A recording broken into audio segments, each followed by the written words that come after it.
All right. Hey everyone, welcome back to Scheananigans. Oh my gosh, my dreams are coming true today. For those of you who have been listening for a long time, you know it has been my dream and goal to get one of the Impractical Jokers on my podcast. And here we have it today, Mr. James Murray. Woo! Hi guys, how are you? Hi. We heard that you're a huge fan of the show. That's amazing. Yes, I am obsessed with the show. Yeah, Okay. so right now I feel like I'm like on my own like little dinner party like sex. I'm like, oh, he's right there. Yeah, this is your dream come true right now. It is. So Thanks. I've I been never think that people watch our show. You know what I mean? Is it the same for you? Like you know, you run into somebody, you don't think that they watch the TV show, or I don't know. It does. I mean, I get what you're saying. It's like I was getting gas in San Diego the other day. I looked like the worst I could possibly look. And this guy was like, oh, yo, you're from that Vanderpump show, right? And it was like very much a straight male who isn't normally our demographic, like typical audience. And I was like, yeah. And he's like, oh, yeah. He's like, I watch you all the time. I was like, oh, it caught me so off guard. So yeah, years later still. But do you have anyone like that who came up to you as a fan and you're like, what? It happens all the time. Like the weirdest one, I think, was I went to visit the Vatican. Oh, and the Pope? The show plays, you know, around the world. And somebody came up and they were Italian. They weren't American. And they like, Impractical Jokers. You know? Like, what? It was so weird. Yeah. What are you called in Italy? It's interesting. In Italy, it's Impractical Jokers, but in some of the world, there's no foreign word for impractical, so they call the show different things. So, like in Belgium, the show is called Fuerte, Fuerte, and it's called Fuerte Vierden, which means for. That's a funny translation. Oh, and then in Holland, there's no word in Dutch for impractical. So in Holland, they call it de, like de, de, and the second word is Fukkers. Oh my gosh. I have a lot of family in Holland, actually. I'm going to ask them if they watch the because we have one of the Yeah. I heard that you carry around a list of the most embarrassing things that have happened to you. How have you heard that? I do extensive research. We've got a good research team here at Scheananigans. I do have a top 10 list. What's number I do have one? a top 10 list, and the list is always changing. And only some of them are from Impractical Jokers. Most, in fact, are not from Impractical Jokers. Just give us one from the list. Not the farting elevator one. We already know that one. I mean, that's great. That's such a classic one. Yes. God, what can I tell? Because I'm not drinking right now. Have a drink. Pour a drink. Have one for me. I'm pregnant. What can I tell that's safe and won't embarrass me too badly? One, I cannot tell. And number two, I cannot tell. Number one. Was there a number one that's changed that now you could tell? Yes. Okay, so what was once number one? It only changed recently. Number one and two, I can't possibly tell.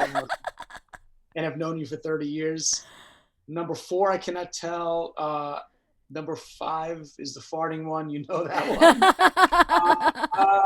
one. You know, this is another bodily function, but years ago, long before I was married, I had gone out a few times with an individual, and clearly it was going to be the night that we go back and hook up for the first time. Mm-hmm. So we went to my apartment, and she went to freshen up in the restroom. I had a guest restroom, and then the master bedroom has a restroom as well.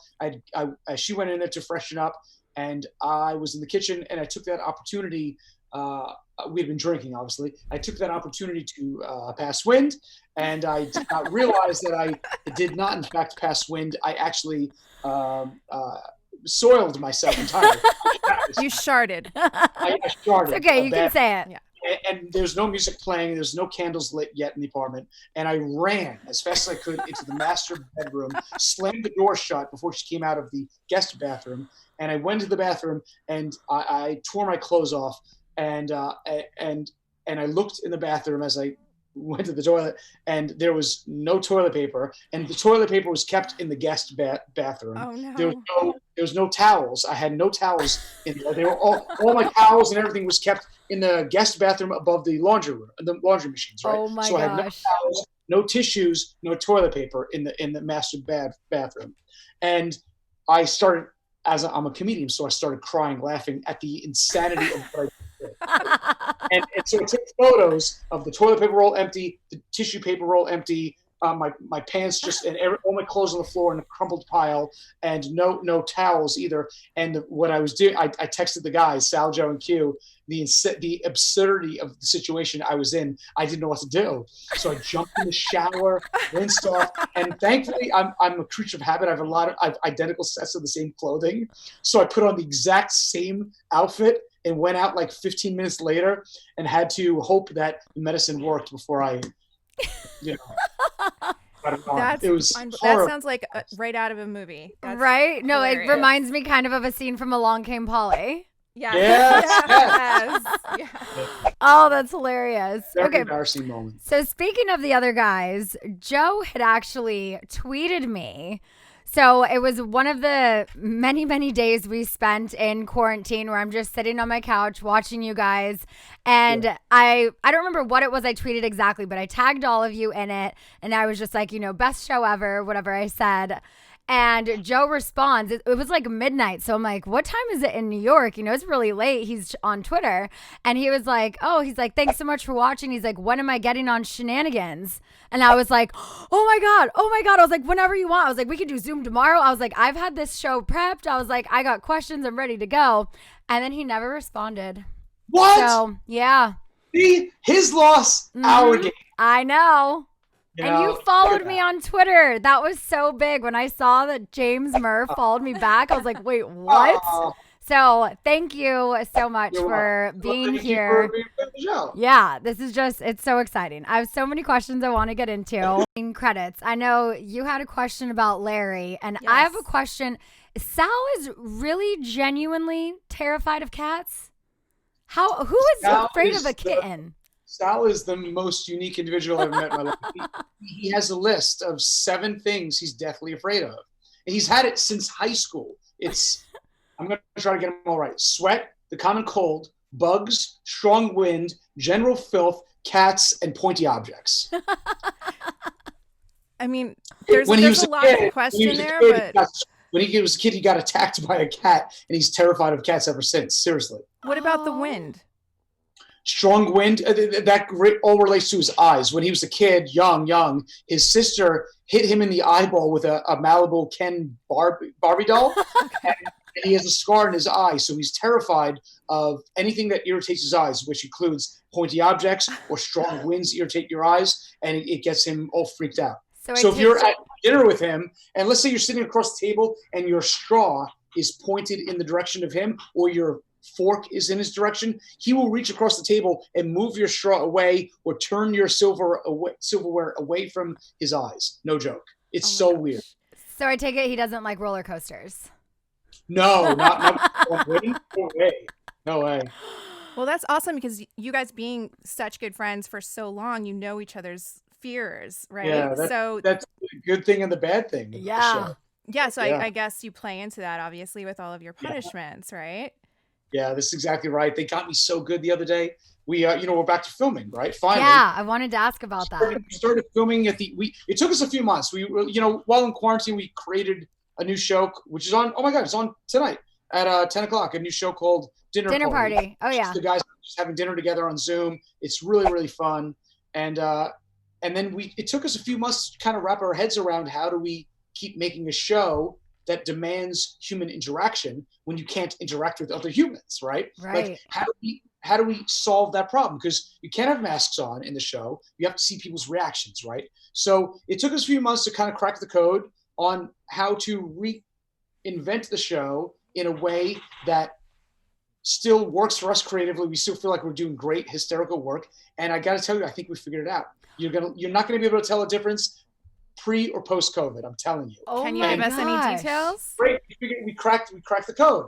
I think like the challenges we're doing now are safe, COVID safe. We've been filming for 4 months, thankfully without incident, and they're hysterically funny. Like, you're gonna love it. Do people ever notice the earpiece? I know a lot of the times you guys have like the coffee cup and stuff for the microphone, but does anyone ever notice that you're wearing an earpiece? No, most of the people never comment about it because it looks like you might have a hearing aid. Oh, yeah. So we actually usually what we'll do is, like, let's say there's a focus group room or something, and we know that the mark is going to be sitting in this chair and I'm going to be sitting in this chair. I'll wear the earpiece in the opposite ear so they don't really see it. And if they do catch a glimpse at it, 99% of the time people think it's the hearing aid if they see it. Yeah. But they often don't. One thing I'm always wondering when I'm watching is how long of a delay is there between the guys delivering the line and you delivering it to the person? Because there's always that pause. But in life, are you like, if I could tell you one thing, it's, and then you say it, or are you just able to now hear what they're saying as you're talking and deliver it naturally? It is. I just talked about this like an hour ago. I was doing an interview for something or other, and I just talked about that skill. It is second nature now to be having 3 conversations at once. One is you're talking with the person. 2 is you're having an internal conversation with yourself about whether I can do what I'm being told to do. And 3rd, you're listening to the guys in the ear. And that's the toughest part because they're crying laughing. It's rapid fire because we're improvisers, right? So it's super rapid fire, so much more so than I think we slow it down on TV actually to make it easier for the home audience to follow. But the guys and I speak secondhand to each other. So and you have 3 guys back there and they're shooting idea after idea after idea and laughing as well. So you're filtering all this cacophony and noise coming through to you at the same time you're trying to be in the conversation and process your own internal thoughts. So there's 3 different voices going around. But I think when we first created the show, we had no clue what the show was. We didn't. The first thing we shot was the Costco challenge. We somehow got permission to shoot in Costco, and they no joke, at the end of the day, they threw us out of the store.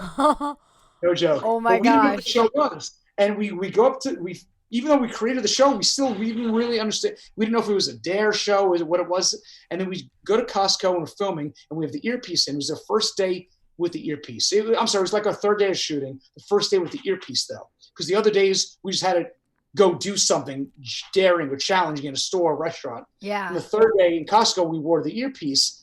And that's the day they were like, holy shit, that's the show, is listening to in our ear what to do in the moment. And then it all clicked and it came together. And it was hard at first. Now it's second nature, So I can't be on Impractical Jokers? Can I be like a Joey Fatone?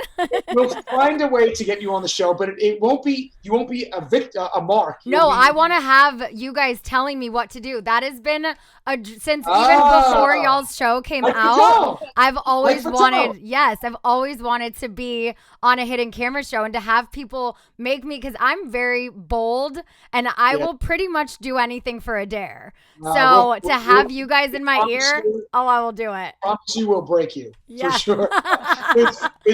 Remember, you get the 4 of us. You have 4 of us in your ear, laughing and pushing, and it would be so worth it. You guys can break me.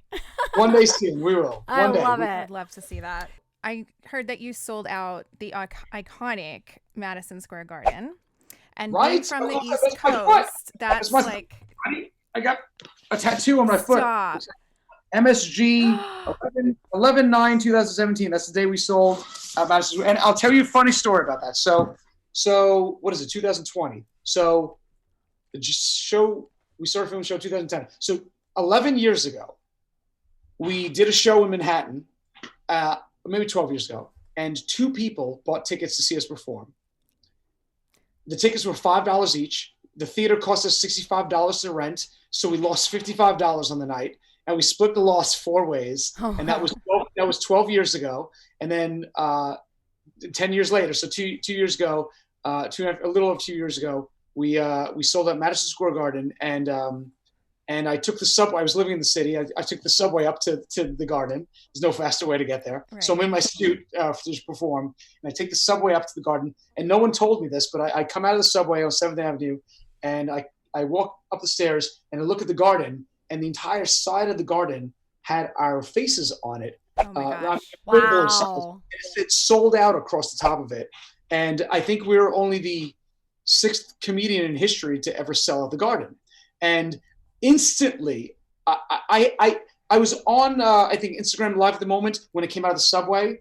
And I didn't know the song. I didn't know the billboard was going to be up and was going to do that. And it came out, and I was going to meet my family who'd come into town for the show. And it came out, and I was on social media live, and immediately tears started streaming down my face because I was taken back to that show 10 years earlier. I'm getting chills. Yeah, I'm getting chills with you telling me this. Literally, the hairs on my arms are sticking up because I remember we failed so much more in life. I'm getting freaking chills. We failed so much more than we succeeded, and we didn't get on TV until we were 35. And to come out of the subway and to see the Garden thing sold out, I had tears in my face. I'm going to start crying. And I was going to meet my family for dinner, and I could not stop crying for like a half hour. I'm getting caught up now.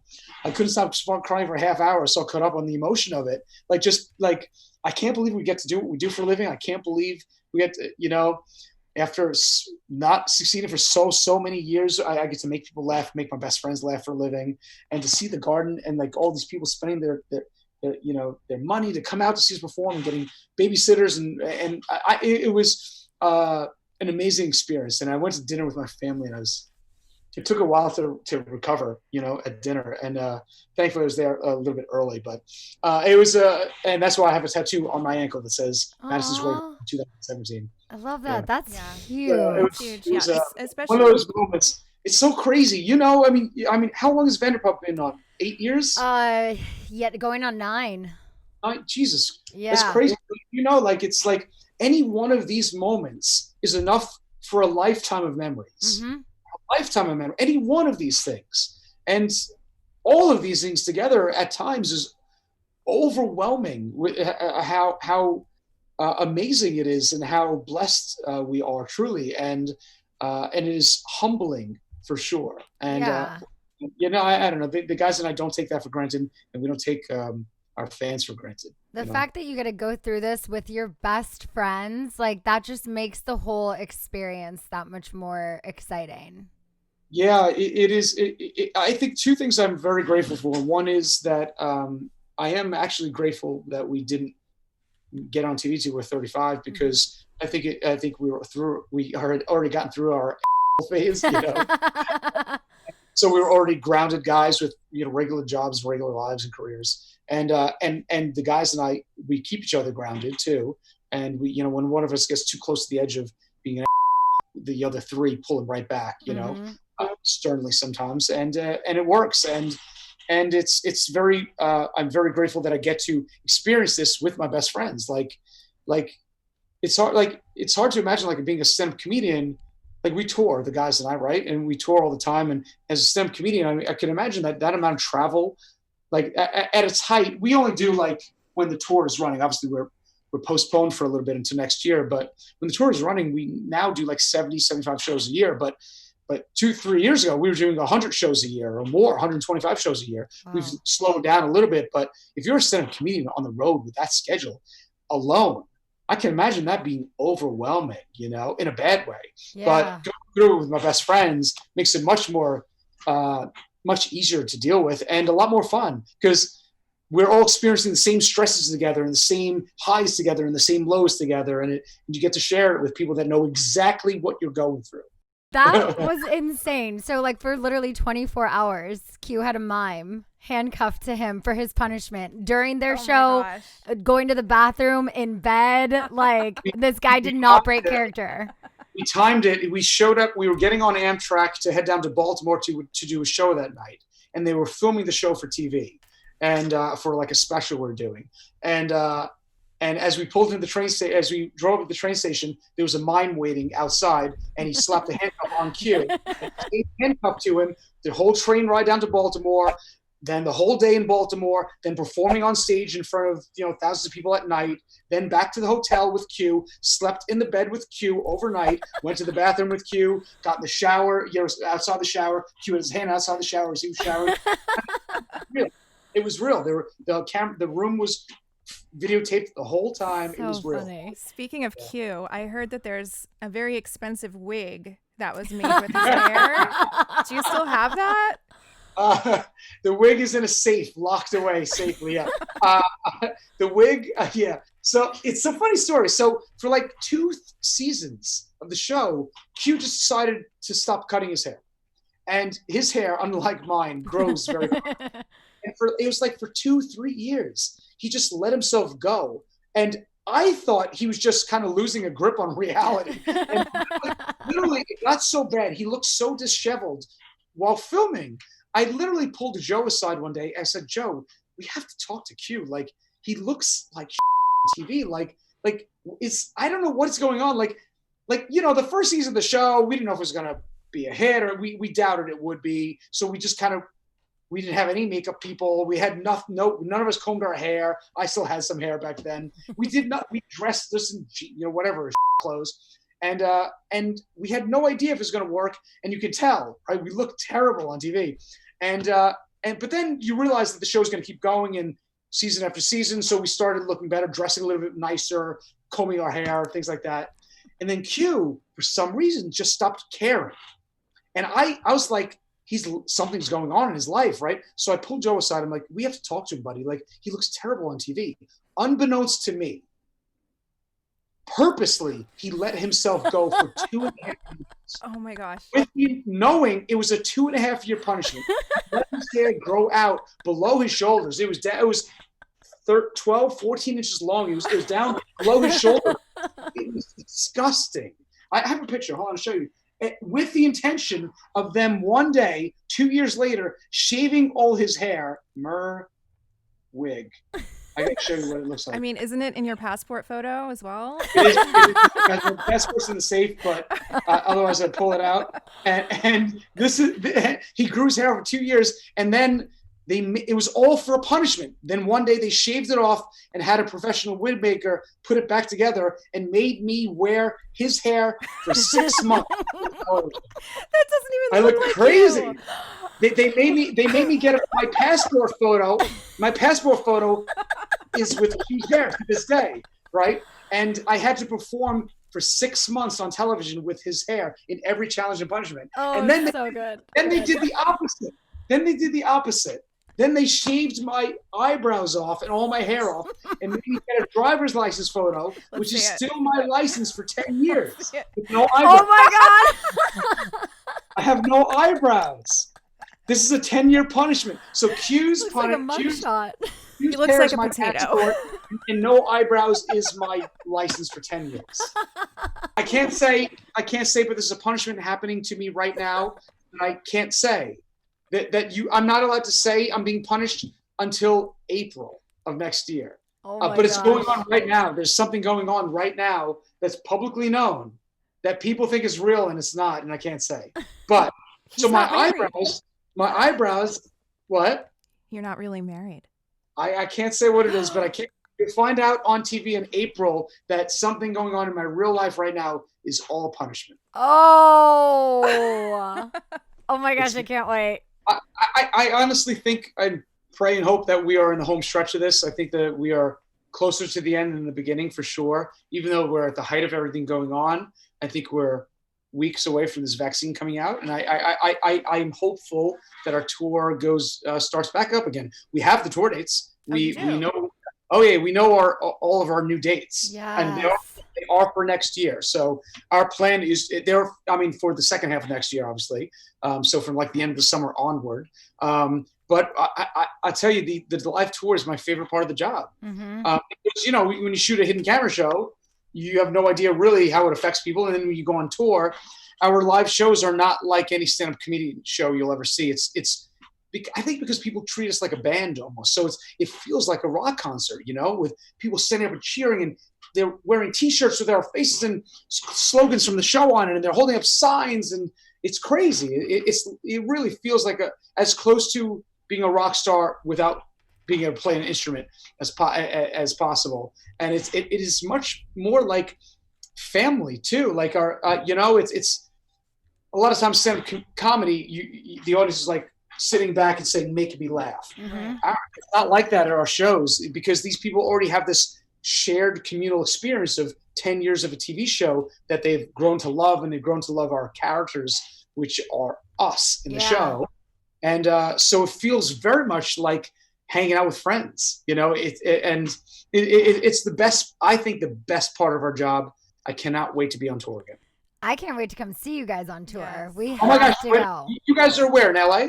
LA, San Diego, Orange County, kind of all over. Okay, so when we have dates coming up, obviously when we are back on the West Coast, we'll get you guys tickets and come on backstage. Yes. Oh my God, that'll be so exciting. Yes. I can't wait to go see them. I've been telling Scheana to bring Scheananigans on the road and do a live show. Do you have any advice for someone who does want to do a live show? It's a no-brainer for sure. That'd be great. That'd be great. Yeah. That'd be great. You go to absolutely.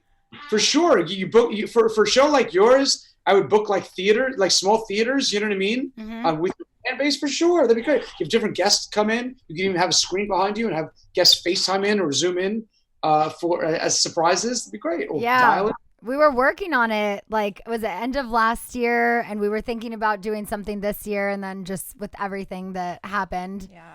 Got a little delayed. Yeah, but it is still, that's always been a dream of mine, was to like go on some sort of tour and to do a live show like that. So that's so awesome. One of come in. I'll come, or I'll be a guest one day. Amazing. Yes. Oh my gosh, I would love that. One of the punishments I wanted to ask you about too was that when you thought you were going to be in a bodybuilding competition, but instead walked in and saw your childhood crush from Wonder Years. Yeah. What was the first thing that went through your mind?